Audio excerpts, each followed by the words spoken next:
Shalom, saudara-saudariku yang terkasih dalam Tuhan Yesus Kristus. Kembali kita bertemu dalam renungan singkat Sekolah Tinggi Teologi Saint Paul Bandung. Pada kesempatan ini, kita akan merenungkan firman Tuhan yang terambil dari Matius 18 ayat 1-10 dengan judul Jangan Salah Membuat Standar. Namun sebelumnya mari kita berdoa. Bapa yang baik yang kami kenal di dalam Tuhan Yesus Kristus, kami mengucap syukur atas setiap hal dalam kehidupan kami. Dan saat ini kami akan merenungkan firman-Mu. Berilah hati, jiwa, dan pikiran kami terbuka dan menerima firman. Bahkan firman-Mu akan tertanam, berakar, bertumbuh, berkembang, dan berbuah dalam kehidupan kami. Terima kasih Bapa yang baik. Kami siap menerima firman. Dalam nama Tuhan Yesus Kristus, kami berdoa. Amin. Saudara-saudariku yang terkasih dalam Tuhan Yesus Kristus, dalam kehidupan ini kita senang untuk membuat standar bagi hidup kita maupun bagi orang lain. Standar dibuat untuk mendapatkan sesuatu tujuan. Standar yang dibuat atas pemikiran diri kita sendiri adalah tidak benar. Oleh karena itu, kita harus mendasarkannya pada firman Tuhan agar standar yang kita buat itu benar. Dalam bagian ini, para murid Tuhan Yesus memikirkan dan membuat standar sendiri tentang hal siapa yang terbesar, terhebat, terunggul di antara mereka. Karena mereka ingin menjadi yang dan yang paling. Dan dalam bagian ini, mereka ingin menjadi yang terbesar dan paling terhormat di dalam kerajaan surga. Mari kita perhatikan firman Tuhan yang terambil dari Matius 18 ayat 1-10 ini, bagaimana standar yang benar untuk menjadi yang terbesar di kerajaan surga menurut firman Tuhan. Bagian pertama, untuk menjadi yang terbesar di dalam kerajaan surga, kita harus bertobat. Mari perhatikan firman Tuhan berikut ini. Pada waktu itu, datanglah murid-murid itu kepada Yesus dan bertanya, siapakah yang terbesar dalam kerajaan surga? Maka Yesus memanggil seorang anak kecil dan menempatkannya di tengah-tengah mereka. Lalu ia berkata, aku berkata kepadamu, sesungguhnya jika kamu tidak bertobat dan menjadi seperti anak kecil ini, kamu tidak akan masuk ke dalam kerajaan surga. Saudara-saudariku yang terkasih dalam Tuhan Yesus Kristus, pertobatan merupakan titik awal berbalik arah. Meninggalkan segala hal, meninggalkan segala sesuatu yang tidak berkenan di hadapan Allah. Dan berpindah dari kegelapan kepada terang Tuhan yang ajaib. Lalu saudara-saudariku yang terkasih di dalam Tuhan Yesus Kristus, bagian yang kedua, bahwa setiap orang yang hendak menjadi terbesar di dalam kerajaan surga haruslah memiliki sikap merendahkan diri, penuh dengan kesederhanaan dan ketaatan kepada Tuhan. Bahkan dalam hidupnya harus selalu rindu kepada hadirat Tuhan. Rindu dalam persekutuan dengan saudara seiman.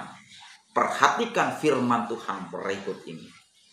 Sedangkan barang siapa merendahkan diri dan menjadi seperti anak kecil ini, dialah yang terbesar di dalam kerajaan surga. Dan barang siapa menyambut seorang anak seperti ini dalam namaku, ia menyambut aku. Nampak sekali dalam bagian ini perilaku orang percaya yang benar. Hidupnya penuh dengan kesederhanaan yang bersahaja, rendah hati, dan penuh ketulusan. Ketaatan total kepada Tuhan, rajin ibadah, dan tidak pernah lepas dari pertemuan ibadah. Karena tanpa ibadah, hidup ini rasanya hampa.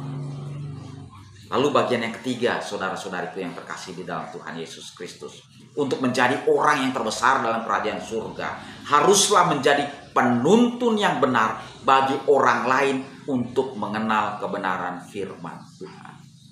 Perhatikan firman Tuhan berikut ini.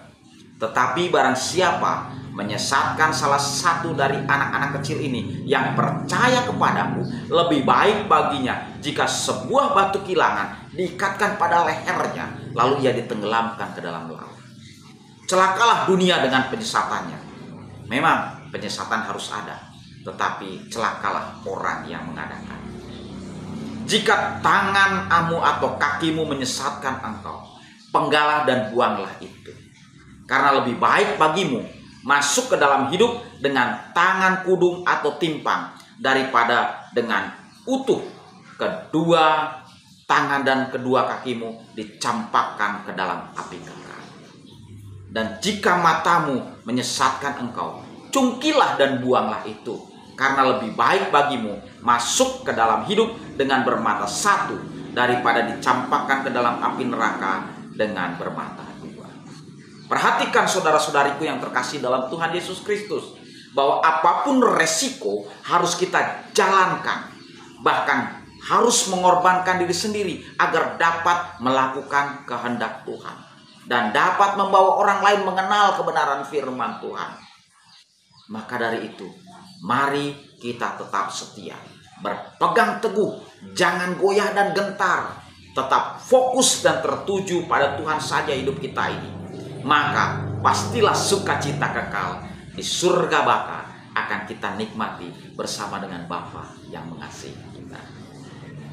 Saudara-saudariku yang terkasih di dalam Tuhan Yesus Kristus, sebagai bagian yang terakhir dalam perenungan kita kali ini, mari kita lihat bahwa ada jaminan, ada garansi, ada janji Tuhan yang pasti, yang tak akan meleset sedikit pun, bahwa penyertaannya kekal adanya bagi kita yang sungguh-sungguh mau menjadi seperti anak kecil di hadapan Tuhan.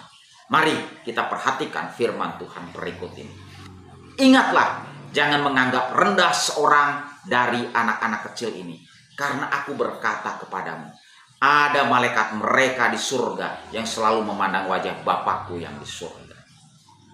Mari saudara-saudariku yang terkasih di dalam Tuhan Yesus Kristus, bersyukurlah karena penyertaan Tuhan hadir senantiasa bagi kita umatnya yang sungguh-sungguh mau mengikutnya dengan pertobatan total, dengan kerendahan hati dan dengan ketaatan yang penuh, serta melakukan pekerjaan Tuhan untuk mewartakan keselamatan bagi semua orang. Sebagai kesimpulan akhirnya, ternyata standar dunia dengan standar Tuhan berbeda, bahkan bertolak belakang.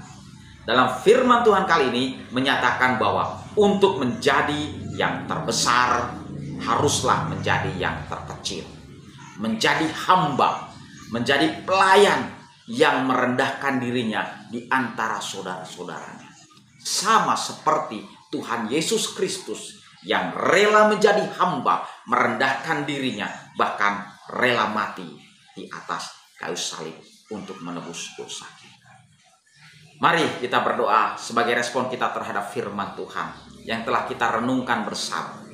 Bapa yang baik, yang kami kenal dalam Tuhan Yesus Kristus, kami mau menyerahkan hidup kami untuk Engkau bentuk dan ubahkan seturut gambaran dan kehendak-Mu ya Bapa. Kami mau terima Engkau ya Yesus Kristus sebagai Tuhan dan Juru Selamat kami. Ajarlah kami untuk tetap rendah hati dan setia mengikut-Mu. Dan janganlah kami ini ingin menjadi terbesar menurut standar kami, tetapi kami mau ikut standar dan cara Tuhan. Sehingga pada akhirnya kami akan bersukacita bersama-sama dengan Engkau di surga yang baka. Terima kasih Bapa yang baik. Di dalam nama Tuhan Yesus Kristus kami berdoa dan mengucap syukur. Amin.